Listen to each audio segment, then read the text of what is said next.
transformaciones de vida de santos y santas, el inspirador ejemplo a seguir para el combate católico de hoy. Le invitamos a conservar la doctrina católica y la verdad depositada por nuestro Señor Jesucristo.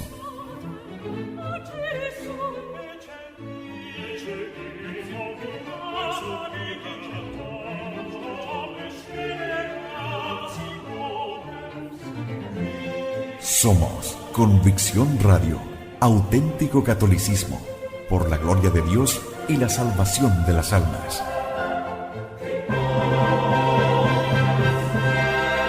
Convicción Radio.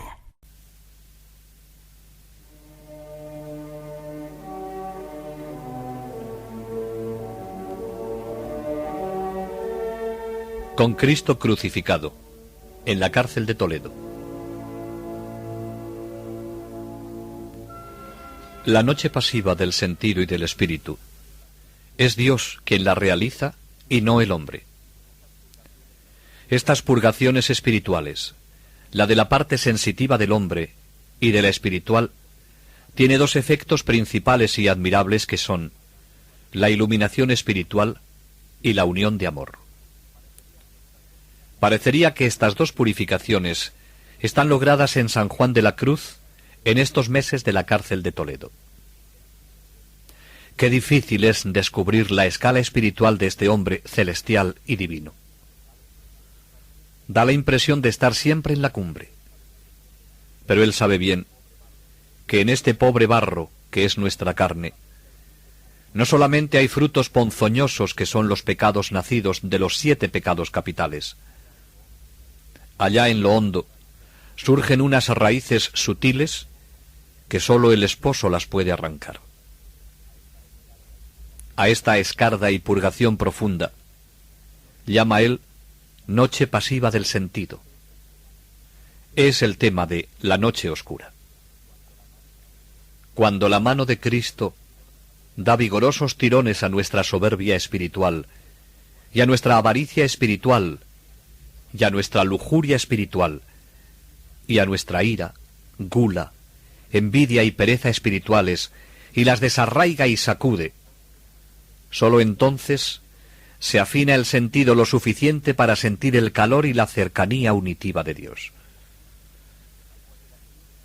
San Juan de la Cruz dice que la noche o purgación pasiva, espiritual, es de muy pocos, y estos son ya los ejercitados y aprovechados. Y precisa.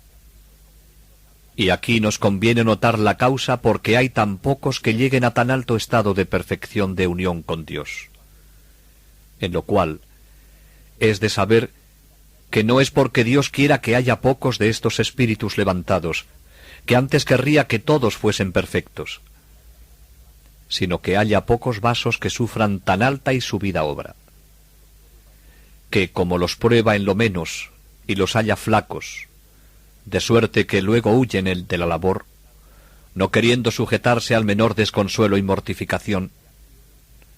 De aquí es que no hallándoles fuertes y fieles en aquello poco que les hacía merced de comenzarlos a desbastar y labrar, eche de ver serán más débiles en las pruebas más difíciles, y no va adelante en purificarlos y levantarlos del polvo de la tierra por la labor de la mortificación, para lo cual era menester mayor constancia y fortaleza que la que ellos muestran. Y San Juan enumera con el máximo detalle y precisión el estilo divino de esta purificación pasiva que lleva a la unión. No es ya la carne ni los sentidos, sino el puro espíritu. Son penas, turbaciones, aprietos de la voluntad, soledades, impotencia, pobreza extrema en la sustancia del alma, temor de condenación, congojas, vacío, desamparo, profunda y honda tiniebla, muerte de todo egoísmo y entrega ciega de la propia voluntad a la divina. Todo lo que sea preciso para que desaparezca ese embotamiento o pesadez espiritual que es el lastre que el primer pecado dejó en la naturaleza caída. Toledo es un buen lugar para esta purificación. Sobre esta peñascosa pesadumbre, como la definió Cervantes, los cielos se nos acercan y envuelven, y los espíritus se nos descarnan y escapan.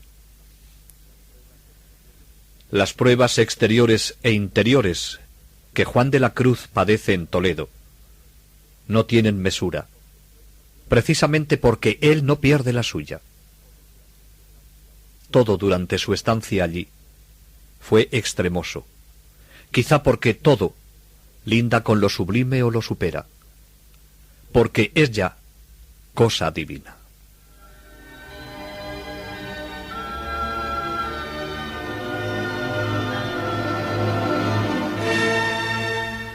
Juan de la Cruz, conducido prisionero desde Ávila, se encuentra a las puertas del convento de los Carmelitas de Toledo. Apenas franquea los muros, es llevado ante la comunidad presidida por el visitador Padre Tostado, mandado por el superior general. Se leen las actas del capítulo de Piacenza. El superior de Toledo, el Padre Tostado y los frailes de la comunidad no desconocían cuál era la situación jurídica de Juan de la Cruz en Ávila. No estuvo allí por gusto, sino por cumplir una orden del visitador Fernández y del nuncio Ormaneto. Nunca le habían dado orden sus legítimos superiores para que abandonase el puesto pastoral que en Ávila le habían encomendado. Dispuesto estaba a obedecer las órdenes de los legítimos superiores. Juan de la Cruz conoce las actas del capítulo desde la reunión de Almodóvar. ¿Qué puede él alegar que los mitigados o calzados no sepan? Juan sabe que toda defensa por su parte sería inútil, pero también sabía que no era culpable. Lo que este tribunal, presidido por el Padre Tostado, pretende en este drama es que Juan de la Cruz renuncie a la reforma. Y es lo único en lo que él no puede ceder. Se intenta intimidar con amenazas a este joven religioso, agotado por las fatigas y los sufrimientos. Él no cede. Está dispuesto a dar la vida por defender la empresa de la reforma. En vano intenta hacerle cambiar de opinión. Ni las amenazas ni las promesas producen en él ningún efecto. Le hacen ofertas halagadoras, un priorato en uno de los conventos de los Calzados, una celda y libros para que pueda trabajar y orar en paz. Se niega a ello rotundamente. A quienes le ofrecen una cruz y unas monedas de oro les dice: el que busca a Cristo desnudo no tiene necesidad de joyas de oro. Juan de la Cruz es declarado rebelde. Él calla. Desde el primer momento sabía cuál sería el resultado de su proceso. Pero sabe mejor que estas cosas, dice en una de sus cartas, no las hacen los hombres, sino Dios, que sabe lo que nos conviene y las ordena para nuestro bien. Es cierto. Si en este momento se miraran las cosas únicamente en el plano humano, sería para desesperar. Si Juan de la Cruz domina serenamente el drama, su abandono y su miseria, es porque lo ve todo a la luz de la fe. Solamente una inmersión incondicionada en lo sobrenatural puede, en estas circunstancias, mantener la paz, al menos en el fondo del alma. Encierran al prisionero en una celda carcelaria, estrecha, desprovista de luz. Tiene 6 pies de ancha y 10 de larga. No tiene ventana. Solo hay una saetera de 3 dedos de ancha que da a un corredor. En realidad, se trata de un excusado anejo a la sala contigua, destinada a los huéspedes. En el suelo ponen unas tablas y 2 mantas viejas. Esa será la cama del preso. Aquí meten a Juan de la Cruz sin capucha ni escapulario en señal de castigo, cosa esta doblemente penosa por la humillación que supone y por lo crudo de estos días de invierno. pronto sentirá los efectos de las terribles heladas toledanas y verá los dedos de sus pies en carne viva. Llegará el verano y el suplicio será de otro tipo, pero no menos doloroso. Calores asfixiantes, respiración casi imposible, clima insoportable en aquella celda minúscula. Aquí pasa Juan de la Cruz 9 meses inolvidables. Tiempo de grandes sufrimientos, pero será un período muy fecundo en su vida. A través de esta sobrehumana tragedia, él asciende hacia Dios. Su corazón está en paz, mientras su cuerpo está crucificado. La comida es miserable, agua, pan y una sardina. El fraile que hace de carcelero se apiada a veces de él y le lleva alguna sobra de la comida de los frailes. Pero hay días que le presentan una comida con un olor sospechoso que puede hacer pensar si no estará envenenada. 3 veces por semana, lunes, miércoles y viernes, tiene que ayunar a pan y agua. Juan de la Cruz es conducido al refectorio. Mientras los otros frailes están sentados y toman su comida, él toma su ración de pan seco. Después, escucha humilde y silenciosamente los reproches que el prior le hace ante la comunidad. Cada viernes, al terminar esta plática, Juan tiene que desnudar sus espaldas para que cada uno de los frailes de la comunidad, al pasar por turno junto a él, que estaba arrodillado y con la espalda doblada, le den su correspondiente disciplina o latigazo, haciéndolo sonar de manera que se oiga. Las carnes quedan surcadas por los azotes. Y en la mirada de este hombre, a quien se ha descrito como un fraile peligroso y rebelde, los jóvenes religiosos tratan en vano de descubrir una sombra de amargura, de rencor o de soberbia, y se conmueven ante el espectáculo de tantos padecimientos soportados día tras día con inalterable mansedumbre y entereza. Y no falta quien diga: este es un santo, digan lo que digan. En esta comunidad de Toledo había también padres que 9 años antes habían sido sus condiscípulos en el colegio de San Andrés de Salamanca. Ya entonces les había hecho impresión las cualidades profundas y la virtud de su joven prefecto de estudiantes, que era entonces Juan de Santo Matía. Ahora se veían dolorosamente afectados por verle de nuevo en medio de ellos, aplastado bajo un cargo de acusación que no parecía legítimo. Le ven triturado por el sufrimiento y sin embargo fiel a sí mismo, tan entregado a la voluntad divina que nada parece separarle de ella. Algunos no podían contener sus lágrimas al verle arrodillado en el suelo del refectorio. Una imagen se imponía a su espíritu y a su corazón, la de Cristo atado a la columna. No quisieran ser ellos quienes golpeen sus espaldas sangrantes y descarnadas. Pero las constituciones son muy tajantes en lo referente a ayudar a un encarcelado. Uno de los artículos prohibía, bajo las penas más graves, favorecer de cualquier manera que fuese a un preso. Por eso, nadie se atreve a levantar la menor queja contra el tratamiento que recibe Juan de la Cruz. Él, por su parte, no pide favor a nadie. Su corazón está en Dios, en medio de los peores sufrimientos. Es la noche que Dios ha escogido para él. Una noche de la que sabrá sacar el máximo provecho, mientras el Señor quiera tenerle en ella.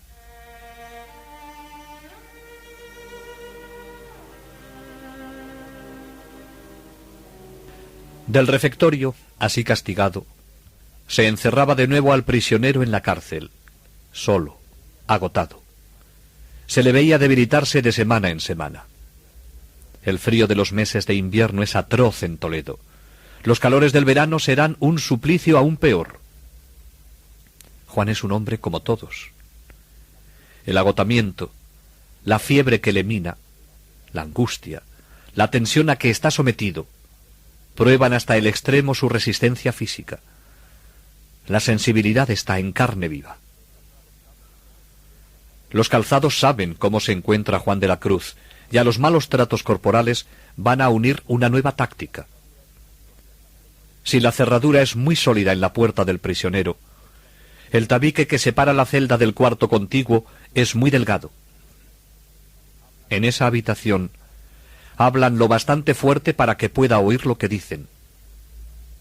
Y Juan les oye decir que los descalzos son unos testarudos, que se han puesto en franca rebeldía, que ya lo ha visto el nuevo nuncio Felipe Sega, el cual ha decidido la supresión de la reforma, que el visitador Tostado ha cerrado ya todos los conventos, y a veces los comentarios van más lejos. ¿Qué aguardamos de este hombre? Hay quien demuestra una gran seguridad al decir: no saldrá de la prisión más que para la sepultura. Juan no podía por menos de oír estas conversaciones. ¿Sería todo esto verdad? Todo habría parecido sencillo con solo ceder. Pero Juan de la Cruz no podía hacerlo. Sentía su agonía, su debilidad y sus sufrimientos interiores. Pero él sabe que no ha sido entregado a sus hermanos, sino a Dios. Es preciso que Juan penetre enteramente en la noche oscura, para que pueda tener lugar un día la transfiguración. El porvenir lo ignora en su prisión. Lo que siente hasta el fondo de su alma es el abandono por parte de sus hermanos y de Dios, porque parece que Dios se pone de parte de ellos, para que todas las salidas de esperanza se cierren. No le permiten ni decir misa, ni recibir los sacramentos. Una especie de excomunión efectiva por la que no le permiten ni confesar ni recibir la Eucaristía. Sí se le ha dejado el breviario. Rezarlo en las condiciones en que se encuentra supone sacrificio. Y sin embargo, todos los días será fiel al rezo de su breviario, porque como dice en las cautelas: jamás dejes de hacer las obras por falta de gusto o sabor que en ellas hallares, si conviene al servicio de nuestro Señor que ellas se hagan. Aunque el calabozo es muy sombrío, no importa.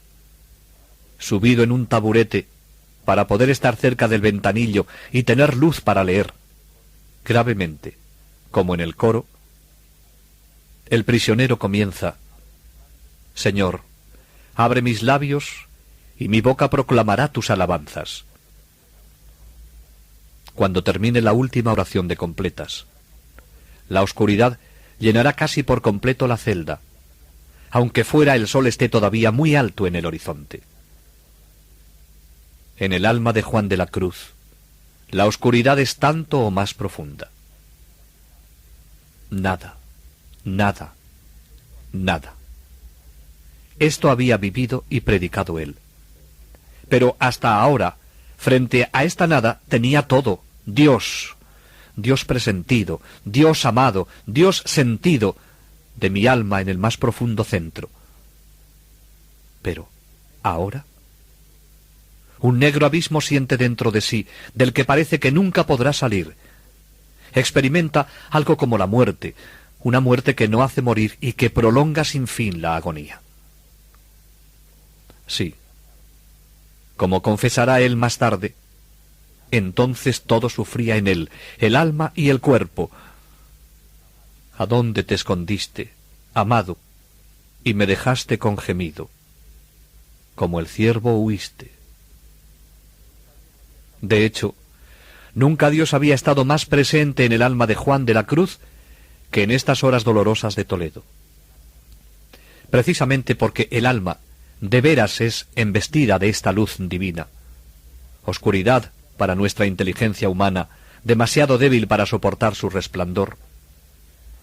Esta pena en el alma, a causa de su impureza, es inmensa, porque, embistiéndose en el alma esta luz pura, a fin de expeler la impureza del alma, siéntese el alma tan impura y miserable, que le parece estar Dios contra ella.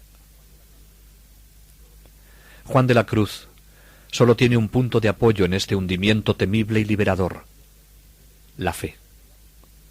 Y en definitiva, Dios lo ha permitido todo, lo ha dispuesto todo, lo ha conducido todo, para obtener este acto de fe heroica por el que puede llevar al alma hasta la unión con Él, purificándola de toda impureza. Porque, nos dirá, por la fe, y no por otro medio se junta el entendimiento con Dios. Los días, las semanas y los meses se suceden. ¿Cuánto durará esta agonía? ¿Qué habrá de cierto en todo lo que se oye acerca del fracaso de la Reforma? ¿Creerá la Madre Teresa que Él ha abandonado la obra comenzada? Todas estas preguntas surgirían en su interior. En el calabozo infectado, de tarde en tarde, la noche de Juan de la Cruz empieza a estriarse de rayos fulgurantes. Entonces se da cuenta de que el mismo Dios, que quiere entrar en el alma por unión y transformación de amor, es el que antes está embistiendo en ella y purgándola con la luz y calor de su divina llama.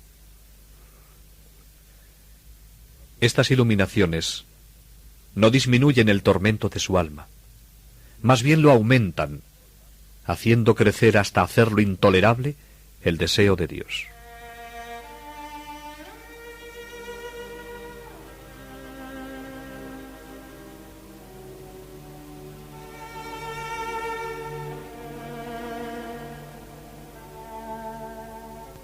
A los 6 meses se produce un cambio favorable en la vida de Juan de la Cruz.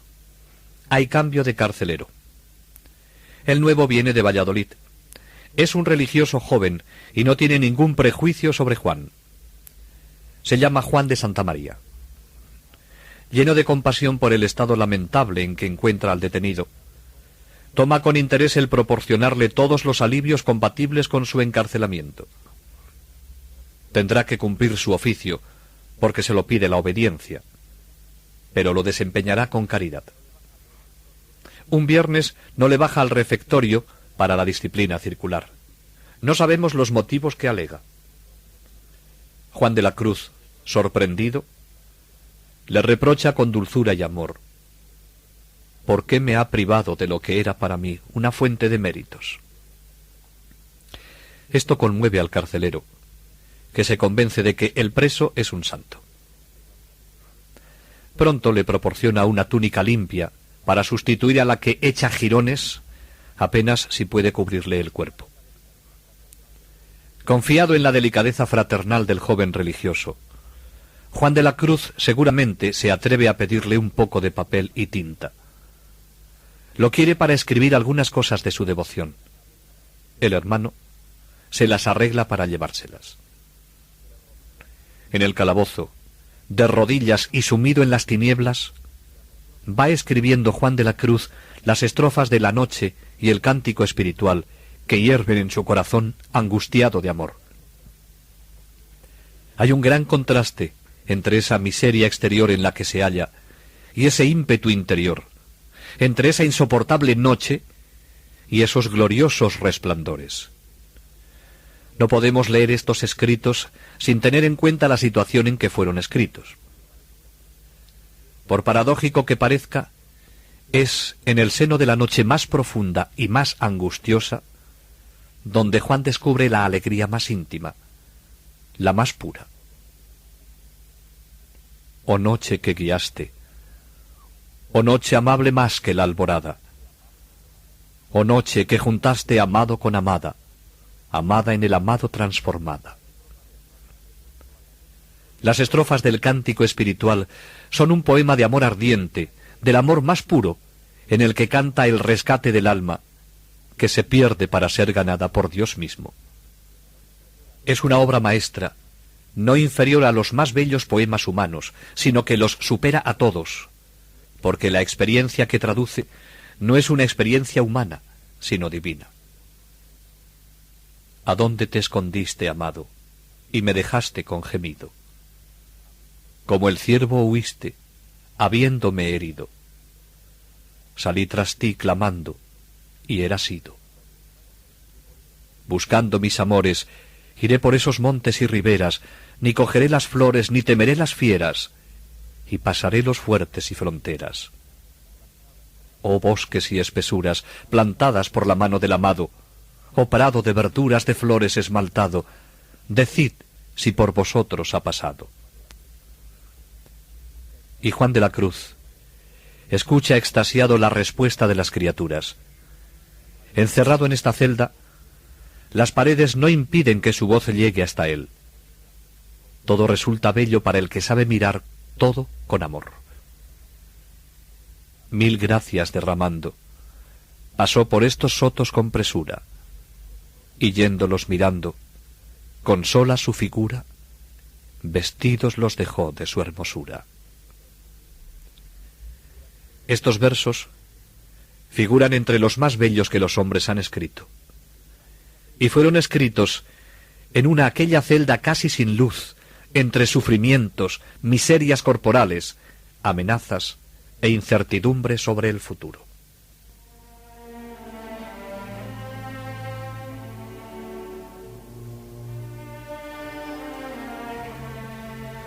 El padre Tostado no oculta su pretensión de suprimir a los descalzos, y desde luego no tiene ninguna intención de dejar libre a Juan de la Cruz. Humanamente, todo va de mal en peor para la Reforma, y el que peor lo está pasando es el primer descalzo. Juan de la Cruz ignora que Madre Teresa está haciendo todo lo posible por saber dónde lo tienen preso y conseguir que lo pongan en libertad. Pero lo que no ignora el prisionero de Toledo es que el nuncio Felipe Sega ha publicado un breve por el cual revoca las disposiciones de su predecesor, el cardenal Ormaneto, y priva al padre Gracián de su título y poderes de visitador para concedérselos únicamente a los calzados. Esta determinación podría tener graves consecuencias, pero de momento no tiene vigencia, ya que el Consejo Real, a quien el nuncio no había consultado, reivindica sus derechos y ha puesto en vigor las ordenanzas del nuncio anterior.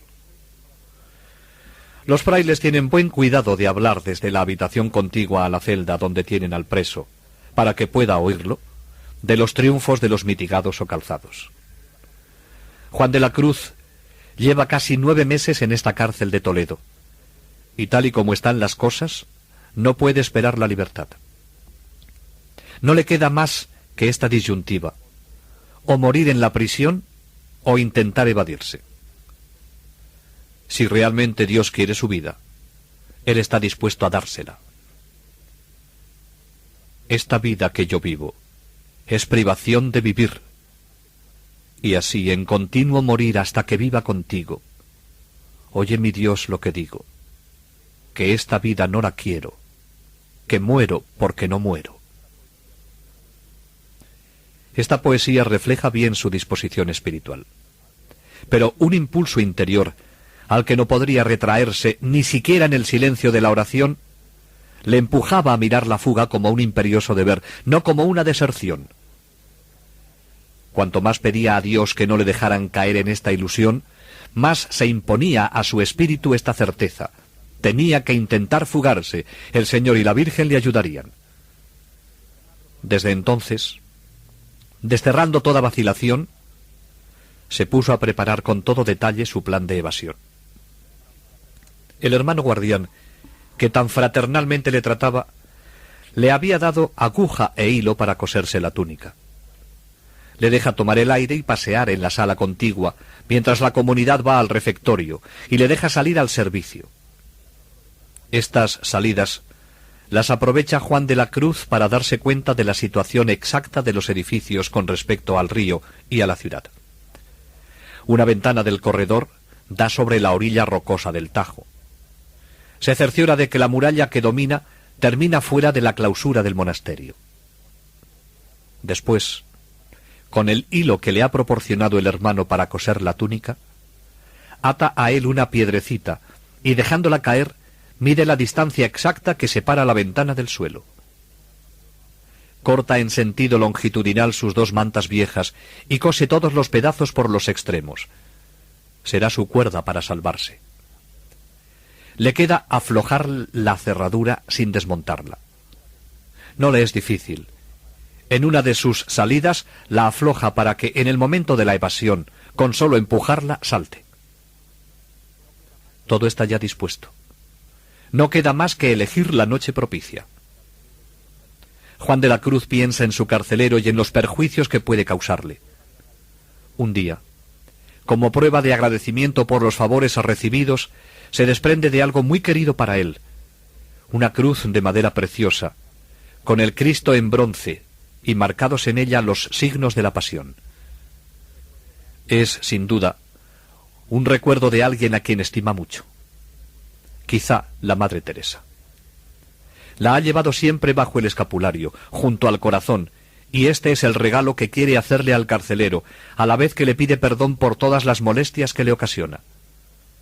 Todo esto parece una despedida. El guardián no se da por enterado, y conservará toda la vida este precioso regalo de un santo. Es el día 14 de agosto de 1578, y Juan de la Cruz está ya decidido. Se halla en oración, de espaldas a la puerta, cuando de pronto se abre ésta. Juan no se mueve. Es el padre Maldonado, el prior del convento. Le da con el pie a la vez que le dice: «¿Por qué no os levantáis cuando vengo yo a veros?». Con gran humildad contesta: «Pensaba que era el carcelero». «¿En qué pensabais ahora?», le interroga. «En que mañana es día de Nuestra Señora y me gustaría decir misa», le contestó. A lo que el prior contesta: «No en mis días». La cosa está clara para Juan. Hay que intentar la huida en la primera ocasión. En la oscuridad del calabozo de Toledo, en su alma enteramente entregada a la acción dolorosa y liberadora del amor, Dios ha realizado la más íntima de las purificaciones. Desde entonces, está dispuesto para la misión que se le ha confiado: reflejar, sin cesar, la luz del sol sin ocaso, que es Dios, irradiándole en todas las almas para conducirlas al amor. Se ha ofrecido enteramente a la acción que el Señor quería obrar en lo más íntimo de su ser. Hoy, la liberación está cercana. Lo presiente en la festividad de la Asunción de la Virgen.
Narraciones de vida de santos y santas, el inspirador ejemplo a seguir para el combate católico de hoy.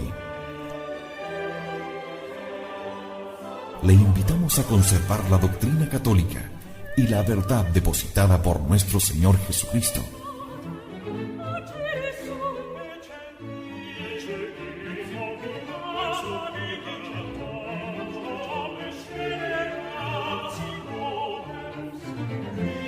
Somos Convicción Radio, auténtico catolicismo, por la gloria de Dios y la salvación de las almas.